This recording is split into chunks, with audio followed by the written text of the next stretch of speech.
आप सभी का फिर से एक बार स्वागत है। जैसे कि हमने इसके पूर्व के पीरियड में देखा, जो हमारा पेपर था वो मध्यकालीन काव्य जो चल रहा है, और उसके अंतर्गत हमने पहले पीरियड में पाठ्यक्रम का परिचय हमने देखा है। आज हम इसके पहले जो संत कवि हैं, जिनका नाम संत नामदेव जी हैं, जिनको हम उनके पदों का, उनके अभंगों का, जैसे मैंने कहा कि ये मराठी के संत कवि है और कुछ हिंदी में भी इन्होंने पदों की रचना की। कितने पदों की रचना की हम आपको विस्तार से बताएंगे। तो इनके बारे में जो है पहले हम उनका व्यक्तिगत परिचय आपको करवा देंगे, और उसके बाद उनके जो अभंग है या हिंदी में जो उनके पद है, इसका हम संदर्भ सहित इसका अर्थ स्पष्टीकरण हम करेंगे। इसके लिए हमको जो है उनके अभंगों को देखना पड़ेगा।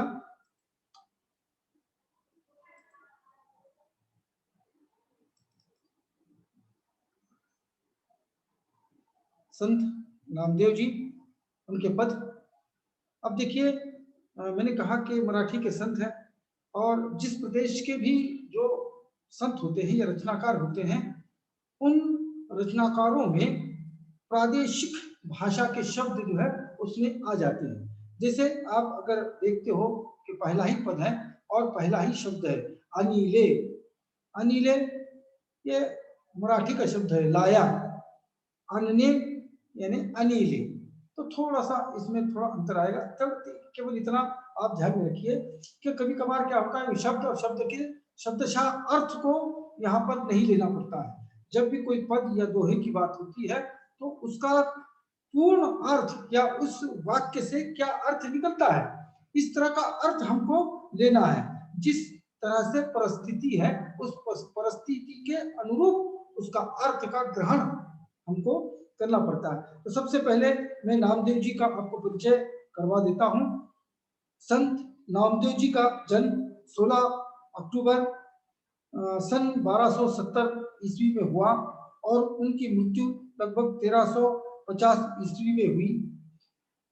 ये व्यवसाय से या जाति से, जिसको मराठी में शिंपी कहा जाता है, अंग्रेजी में टेलर कहा जाता है, हिंदी में दर्जी जिसको हम कहते हैं, तो उस जाति से ये संबंध रखते रहे हैं। इनका जन्म महाराष्ट्र के सातारा जिला के नरसी बामनी गांव में हुआ है। नरसी बामनी गांव, यह आपको याद रखना है। अक्सर ये ऑब्जेक्टिव में पूछा जाता है जब भी इस प्रकार की परीक्षाएं होती है कि संत नामदेव जी का जन्म किस शहर में हुआ है, या किस जिले में हुआ है, या कब हुआ है। इसलिए हम आपको जो है इनकी जन्म की तिथि या मृत्यु की तिथि भी आपको बता रहे हैं। ये महाराष्ट्र से होकर पंजाब चले गए। घुमान एक स्थान है, उस घुमान में ये 20 साल तक रहे। और एक विशेष बात मैं ये भी बता दूं कि वारकरी संप्रदाय के ये प्रमुख संत कवि है। वारकरी संप्रदाय एक संप्रदाय चलता रहा है। मतलब क्या है कि ये आषाढ़ी एकादश जो होती है, ये संसार को त्याग देते हैं और पैदल ही चले जाते हैं पंढरपुर के दर्शन करने के लिए। इनके आराध्य विठल जी हैं। विठल जो विठल रुक्माई जिसका मंदिर महाराष्ट्र के ही पंढरपुर शहर में पड़ता है, वहां पर ये आषाढ़ के दिन या आषाढ़ी एकादश जिसको कहा जाता है, तमाम महाराष्ट्र के बाहर से भी लोग जो है पैदल उनके दर्शन करने के लिए, विठल के दर्शन करने के लिए जाते हैं। और ये जो जाते हैं ये पैदल जाते हैं, इसलिए इनको वारकरी संप्रदाय कहा जाता है। इनके अपने नियम वगैरह होते हैं, लेकिन ये वारकरी संप्रदाय के बहुत अधिक प्रमुख महत्वपूर्ण एवं शीर्ष जो है ये संत कवि है संत नामदेव जी। तो इन्होंने, जाहिर बात है जैसे मैंने कहा, जितने भी संत हैं महाराष्ट्र के, विशेषकर मराठी संत, ये अपने आराध्य ने अपना जो ईश्वर होता है, एक ईश्वर को मानकर ये चलते हैं, इसको आराध्य कहा जाता है। ये है इनके विठल। तो विठल की इन्होंने उपासना की। जैसे मैंने कहा कि 20 साल तक ये घुमान में रहे और वहां पर कुछ हिंदी के पद भी लिखे। तो आज भी जो सिख धर्म का धार्मिक जो ग्रंथ है गुरु ग्रंथ साहब, इसमें इनके जो है 61 पद 61 जिसको कहा जाता है, 61 पद जो है इनके संकलित है। इनके जो गुरु थे वे थे विसोबा खेचर, जो नाथ पंथ के थे, जैन नाथ सिद्ध जो पंथ पहले से चलते आए हैं। वैसे नाथ जैसे गुरुनाथ, आदिनाथ, गहनीनाथ, चरपटनाथ, मीननाथ, काननाथ, ऐसे कई नाथ हैं। 84 नाथ कहा जाता है, लेकिन सामान्य रूप से 9 नाथों का ही वर्णन होता है। खैर, नाथ पंथीय इनके गुरु का नाम विसोबा खेचर। मैं इसलिए मैं बता रहा हूँ आपको कि हो सकता है आपको जो है यह ऑब्जेक्टिव में पूछेंगे कि संत नामदेव जी के गुरु का नाम क्या था। नीचे आपको जो है ऑप्शन दिए जाते हैं अलग अलग, तो उसमें से आपको मालूम होना चाहिए कि विसोबा खेचर जो है इनके गुरु है। और अब जो है हम इनके पदों और पद के अर्थ को देखेंगे। अब क्या हो गया है कि पहला जो पद है उसका मैं पीछे की कथा आपको मैं बता दूं कि संत नामदेव जी के पिता किसी काम से, किसी कार्य से बाहर या दूसरे गांव चले गए और उन्होंने संत नामदेव पर ये जिम्मेदारी डाल दी और यह कह दिया कि जो ईश्वर है, क्योंकि हर घर में जो है जो हिंदू संस्कृति होती है, हर घर में ईश्वर की स्थापना की जाती है, अपने अपने आराध्य की स्थापना की जाती है और रोज उसकी पूजा पाठ वगैरह होती है। उसको स्नान, देव है, कोई ईश्वर है, देव है, तो उन मूर्तियों की जो है उसको नहलाना, उसका स्नान करना, उसको जो है कपड़े वगैरह अगर है तो कपड़े पहनाना और उसकी पूजा करना, फूल वगैरह लाना, आरती वगैरह उतारना, ये सारी चीजें दैनिक हर घर में चलती है। तो इनके घर में भी ईश्वर की जो है मूर्ति वगैरह रखी हुई है। और यहाँ पर जो है संत रामदेव जी को उनके पिताजी ने कहा कि देखिए मैं गांव जा रहा हूँ और तुम्हें अपने इष्ट देव आराध्य की जो है पूजा करनी है, सुबह में स्नान वगैरह कराना है, ये सब कुछ कराना है। अब इनके आराध्य या इनके जो गुरु या माफ कीजिएगा के जो देव है वो है विठल, मतलब विठल की मूर्ति है, लेकिन इसी को उन्होंने ठाकुर कहा है। ठाकुर का अर्थ यहाँ पर केवल इतना याद में रखिए कि ईश्वर से संबंधित है, उसी को उन्होंने ठाकुर कहा है। उच्च कुलीन नाम जैसे आता है ठाकुर ठाकुर, तो वैसे उन्होंने ईश्वर के संदर्भ में इस शब्द का प्रयोग किया है।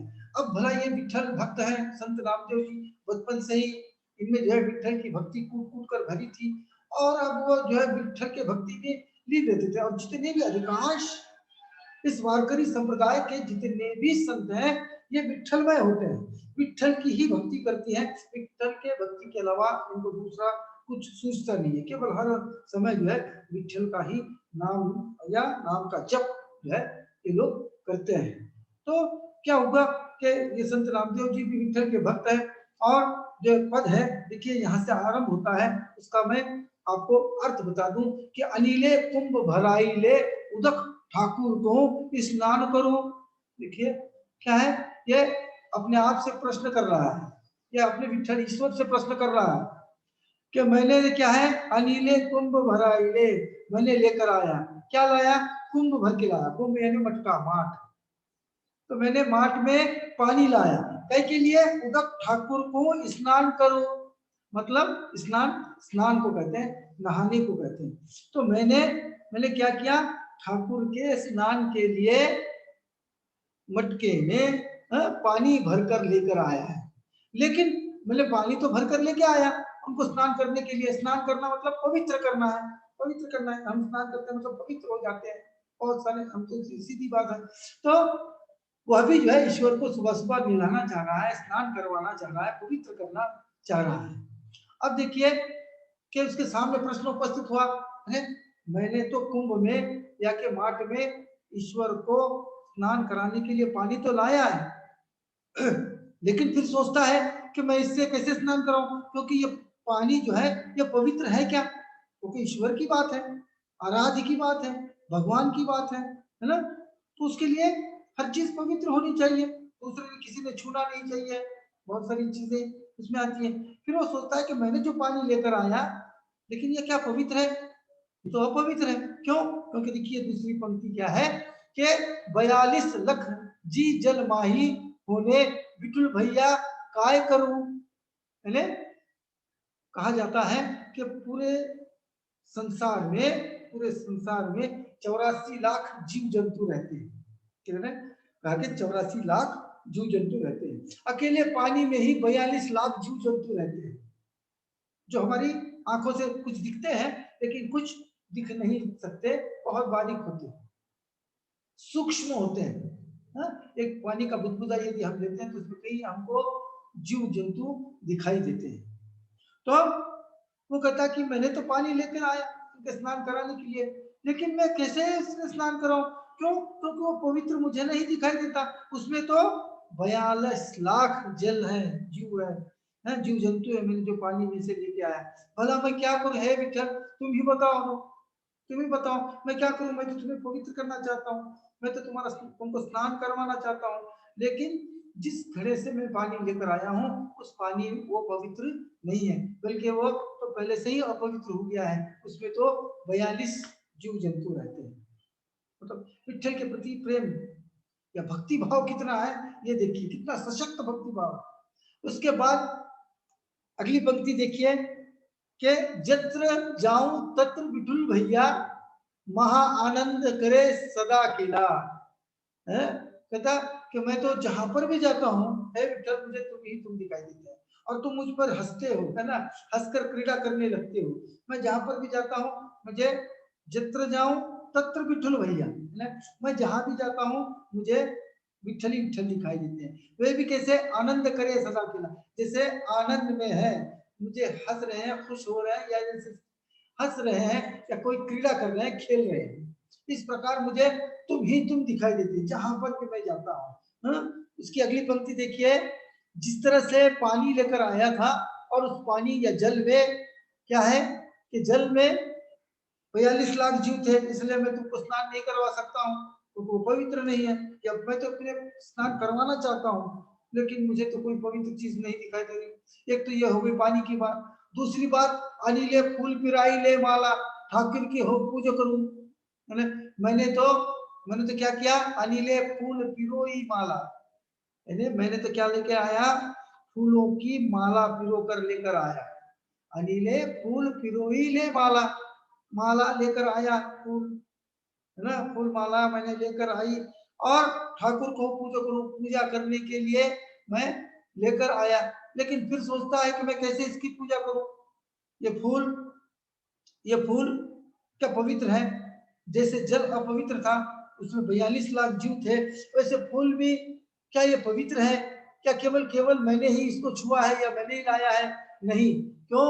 क्योंकि पहले ही वासुलई, अनिले फूल पर पहले ही वासुलई है ग्रह विठला भैया, मैं का भैला काई करूं, यानी पहले से ही ये जो है क्या हो गया है? विठला ये अपवित्र हो गया है, ये झूठा हो गया है। क्यों झूठा हो गया है? क्योंकि भैला काई करूं, भैला यानी भौरा, भौरा यानी भूंगा, जो जानते ना, जो काले जैसे होता है, जो हर डाली पर हर फूल पर ये बैठता है और उन फूलों का सुगंध ले लेता है। कहता ये भी पवित्र नहीं हो गया, क्योंकि जो फूल मैंने तोड़ कर लाया, जो फूल से मैंने माला बनाई तुम्हारी पूजा करने के लिए, ये भी तो पहले ही झूठी है। किसने झूठा किया? वहां तो भोले ने पहले ही उसमें से सुगंध को सूंघ लिया है। भला फिर अब ये पवित्र कहाँ से रहा? ये तो अब अपवित्र हुआ। इसलिए मैं जो है वो भी नहीं कर सकता हूँ। हे बताओ ठाकुर तुम ही, हे ईश्वर तुम ही बताओ मैं क्या करूं? इतना ही नहीं तो विठल को प्रसाद चढ़ाने के लिए, प्रसाद जो होता है, कोई जैसे खोपरे का प्रसाद होता है, खीर का प्रसाद होता है, पेड़ा वगैरह भी रखते हैं, उसका प्रसाद होता है, कोई नैवेद्य बताता है, बहुत सारे प्रकार के प्रसाद होते हैं, प्रसाद भी वहां पर चढ़ाना पड़ता है, रखना पड़ता है। तो ये सोचता है कि मैं तुम्हें प्रसाद चढ़ाने के लिए खीर बनाना चाहता हूँ, है ना, या खीर लेकर आया हूँ, लेकिन अब वो भी मैं आपको चढ़ा नहीं सकता हूँ। क्यों? क्योंकि जिस गाय का ये दूध है, उस गाय के दूध को पहले ही बछड़ा पी चुका है, मतलब उसने भी ये दूध झूठा कर लिया है। बछड़ा है ना, गाय का जो बछड़ा है उसने दूध पिया है, तो भला मैं कैसे ये प्रसाद के रूप में भी चढ़ाऊं? इसलिए हे प्रभु, हे ईश्वर, हे विठल, तुम ही जो है मुझे क्या कर लीजिए, तुम ही मुझे मेरा मार्ग बताइए, क्योंकि मैं क्या करूं? मैं जहां पर भी जाता हूँ, जहां पर भी मैं देखता हूँ, वहीं पर सभी की सभी जगह, हर जगह जो और मुझे विठ्ठल ही विठ्ठल दिखाई देते हैं। देखिए पंक्ति क्या है, इभे विठलू उभे विठलू बिनु संसारू नहीं, ये संसार बिना विठ्ठल के तो मुझे दिखाई नहीं देता है। मतलब ईश्वर या विठ्ठल इस संसार के कण कण में व्याप्त है, हर जगह व्याप्त है। देखिए यही अध्यात्म है, जो हम या आप लोग जो भी हम देखते हैं अध्यात्म जिसको हम कहते हैं कि ईश्वर, अल्लाह, भगवान, गॉड, ये हर जगह व्याप्त है, हर जगह है। अब चाहे अंधेरे में जाइए, चाहे आपका दरवाजा बंद करके अपने कमरे में बैठिए, ईश्वर वहां दिखता है, क्योंकि ईश्वर का वहां पर भी वास होता है। उसी प्रकार से ये अनन्य भक्त नामदेव जी कहते हैं कि इभे विठलू उभे विठलू, मैं जहां भी जाता हूँ इधर भी मुझे विठ्ठल दिखाई देते हैं, उधर भी विठ्ठल दिखाई देते हैं। इस सारे संसार में मुझे विठ्ठल के बिना तो मुझे ये संसार नहीं दिखाई देता। सन सानांतरी नामा प्रवे पूरी रहियो तू सर्व माही, यानी तू क्या है, तू हर जगह मुझे व्याप्त दिखता है। पृथ्वी पर, जल पर, थल पर आदि सभी स्थानों पर, जितने भी स्थान है, मतलब वायु, आकाश और पृथ्वी, ये जितने भी स्थान है वहां पर सभी जगह मुझे तू ही समाया दिखाई देता है। इसका अर्थ आप शायद समझ में आ गए होंगे कि ये विठ्ठल के प्रति जो अनन्य भक्ति है नामदेव जी की, उसी मतलब अपनी श्रद्धा, अपनी आस्था जो है वह विठ्ठल प्रकट कर रहे हैं। माफ कीजिएगा, नामदेव जी प्रकट कर रहे हैं अपने आराध्य ईश्वर के प्रति। इस प्रकार का यह पद था। शायद मैं समझता हूँ कि पद आपके समझ में आ गया होगा। और ये केवल इतना याद रखिए कि यह अपने आराध्य के प्रति जो भक्ति भावना है, मतलब विठ्ठल के प्रति जो भक्ति भावना है नामदेव जी की, उसी को बताने का प्रयास जो है इसमें किया गया है। मतलब इस पद का शायद अर्थ आपको समझ में आ गया होगा। इसमें केवल क्या है, नामदेव जी की विठ्ठल के प्रति जो अनन्य भक्ति है, जो भक्ति में शक्ति है, आस्था है, वो प्रकट की हुई हमको दिखाई देती है। अब देखिए दूसरा जो पद है आपको पढ़ना है, आपको भी समझ में आ जाएगा, आपको भी समझ में आ जाता है, पढ़ने के लिए भी आपको आ जाता है। क्या है कि इसमें भी क्या बताया गया है कि ईश्वर की हमको उपासना करिए। ईश्वर का मतलब यहाँ विठ्ठल से है, याद में रखिए। ओके, संत नामदेव जी आए, क्या राधे विठ्ठल, इसलिए विठ्ठल। हमको क्या है कि ईश्वर की उपासना करनी चाहिए, हमें उनका नाम स्मरण करना चाहिए। कर्मकांड नहीं करने चाहिए। कर्मकांड का तात्पर्य क्या होता है? कर्मकांड किसे कहते हैं? कर्मकांड जो जो ईश्वर को प्राप्त करने के लिए कर्म किए जाते हैं, मतलब कार्य किए जाते हैं, लेकिन कैसे? अनैतिक। मतलब क्या है कि किसी कहीं पर जाकर जो है किसी बकरे को का बलि दे देना, यज्ञ हवन करना, है ना, तावीज गंडे वगैरह पहनना, हाँ, कोई जो है कोई मिट्टी देता है वो मिट्टी अपने माथे पर लगाना, कोई भस्म लगाना, है ना, ये सारी चीजें क्या है, कर्मकांड में आती है। मतलब हमने अगर ऐसा किया तो अच्छा होगा, है ना। औलाद नहीं है तो जाकर क्या कर लो, मन्नत मांग लो, ये दरगाह में जाओ और वहां पर ये चढ़ा दो, आपको औलाद होगी। इसको क्या कहते हैं हम? कर्मकांड कहते हैं। ये क्या सच्चाई है गलत है मैं नहीं जानता, लेकिन संतों के नजरों में ये सब क्या है? कर्मकांड है। इससे कुछ नहीं होता है, इससे कुछ नहीं होता है। लेकिन बहुत से लोग हैं, बड़े बड़े लोग हैं ना, ये क्या करते हैं कि अनैतिक मार्ग से, जिसको 2 नंबर कहा जाता है, अनैतिक मार्ग से बहुत सारा पैसा कमाते हैं और काशी चले जाते हैं और जो है दान धर्म वगैरह करते हैं। लेकिन वही लोग जो दूसरों का हक मारकर पैसे कमाते हैं, है ना, दूसरों का जो हक है पूरा पूरा नहीं करते हैं, अपने अपने अपने उत्तरदायित्व को नहीं समझते, बल्कि शोषण कर कर पैसे कमाते हैं।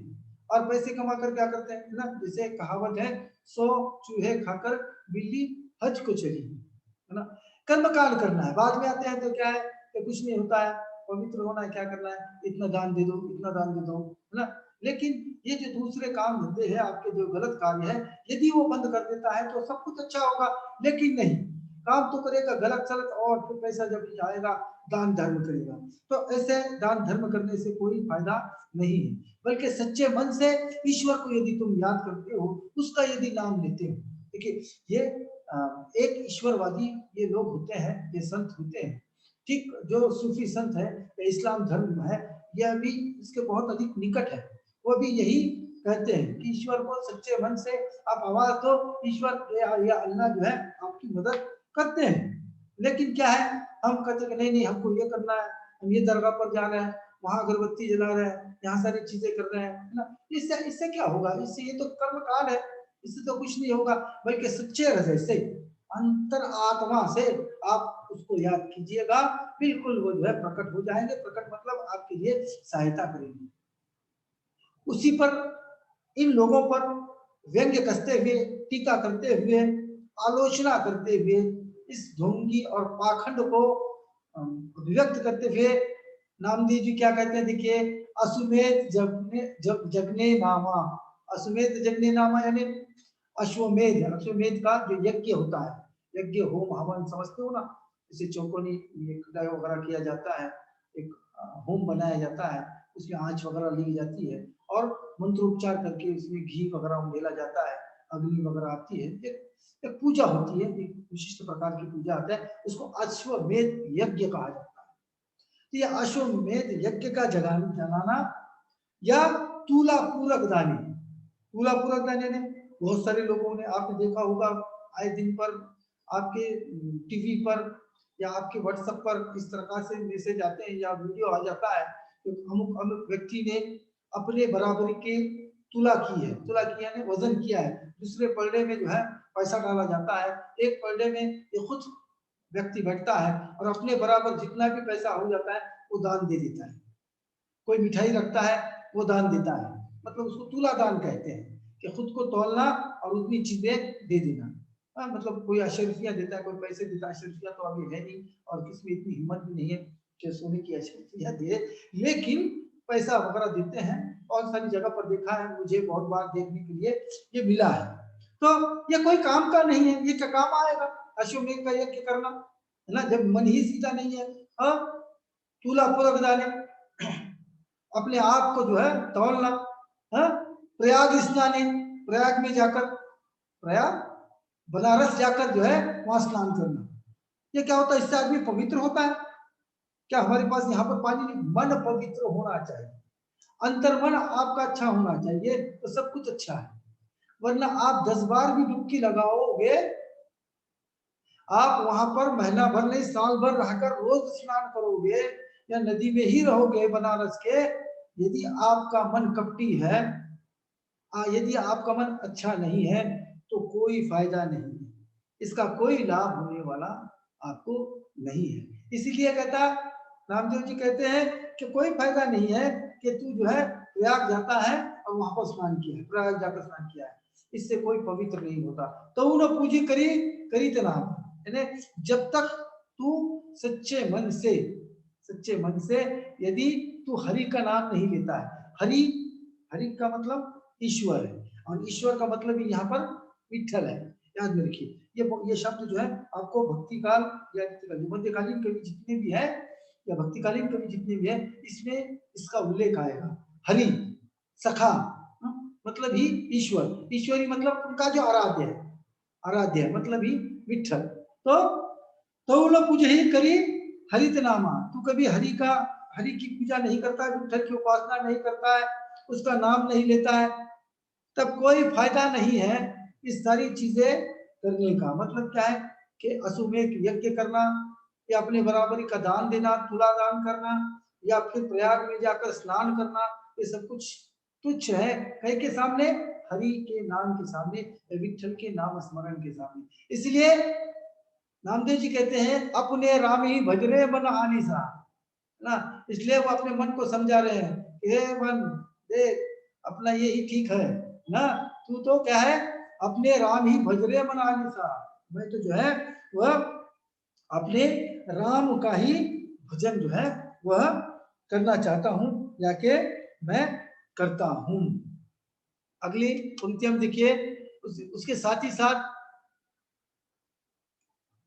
ठीक इसी तरह से जैसे ऊपर हमने देखा कि तू क्या करता है, प्रयाग में जाकर स्नान करता है, वैसे बनारस जैसी बसता, जाकर काशी में जाकर बस जाता है, कुछ दिन तक वहां पर रहता है, मुख्य वेद चतुर पढ़ता, मुख से वेदों को याद करता है, पढ़ता है ना, जिसे मंत्र जाप वगैरह होते हैं ना, वो हम सब जैसे पढ़ते हैं। ये क्या करता है बता, मतलब यहाँ कहने का तात्पर्य क्या है कि तू दिखावे के लिए, लोगों को बताने के लिए ये पढ़ रहा है, हालांकि तुझे अंदर से तेरा मन ठीक नहीं है ना।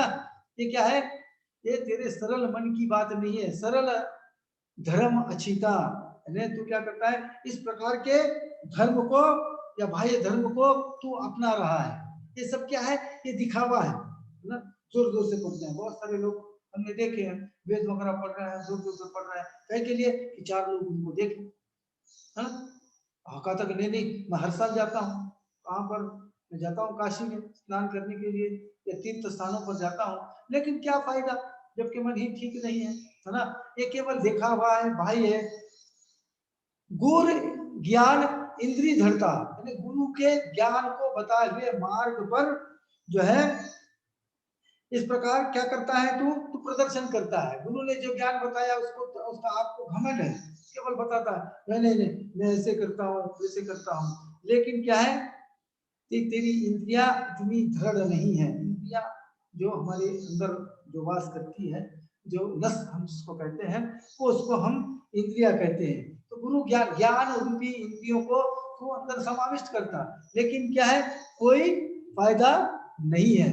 तू क्या करता है, कटु कर्म करित सही रहता, यानी तू क्या करता है, तू तू जो है वो सभी कटु कटु यानी बुरे, तू जो है तो बुरे कर्म करता है, तू आचरण तेरा ठीक नहीं है, तो फिर कोई फायदा नहीं है। शिवा शक्ति संवाद है ना, शिवा मतलब शिव के संवादों को, शिव ईश्वर है ना, फिर एक बार मैं कह रहा हूँ, शिव है ईश्वर, तो तू क्या करता है, शिव के संवादों को पढ़ता है ना, उसको उसको ध्यान में रखता है, क्या जोर जोर से बोल रहा है कि शिव का संवाद ये है, वेद वगैरह पढ़ रहा है ना, लेकिन ये सब क्या है, ये सब कोई काम आएगा नहीं।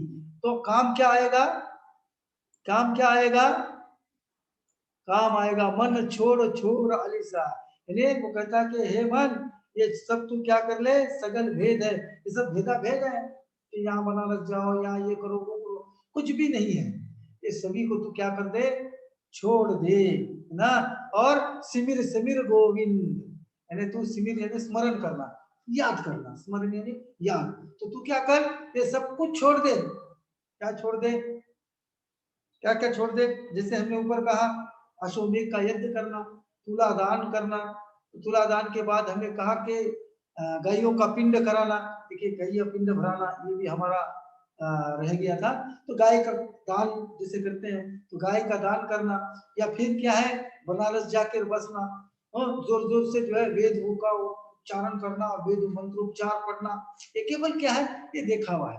ये सब कुछ तू छोड़ दे, सब कुछ छोड़ दे, और क्या कर, क्या कर, तू गोविंद के शरण में आ जा। गोविंद यानी ईश्वर, ईश्वर यानी विठल, ओके, ये नामदेव जी विठल के अन्य भक्त है, ये इनके आराध्य जो है विठल है, इसलिए हरि या फिर ईश्वर राम या जो भी इस प्रकार के शब्द आएंगे वो कह के लिए है, वो जो है विठल के लिए। इसलिए क्या कहते हैं, मन छोड़ी छोड़ी सगल भेद, ये जितने भी भेद उपभेद ये सब है, हे मन तू इसको सबको त्याग दे, छोड़ दे, शिविर शिविर गोविंद, यानी तू क्या कर, तू जो है केवल ईश्वर का ही नाम ले, केवल विठल की ही तू उपासना कर, केवल उसके नाम का स्मरण कर, तू भी तू क्या है, तू भी तू क्या है, भजु नामा तरसी भव सिंध, क्या कहा कि भजु नामा, नाम का भजन कर, नाम का स्मरण कर, तरसी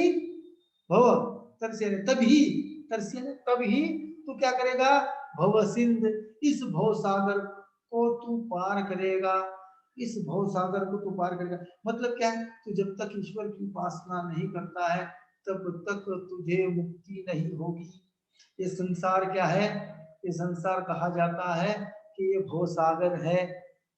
भव सागर का शब्द का अर्थ, प्रतिकार्थ जो मुख्य अर्थ है इसका, ये मैं आपको बता रहा हूँ कि भवसागर कहाँ पर प्रयुक्त होता है शब्द, ये संसार क्या है, पूरा सागर है, भव सागर है ना।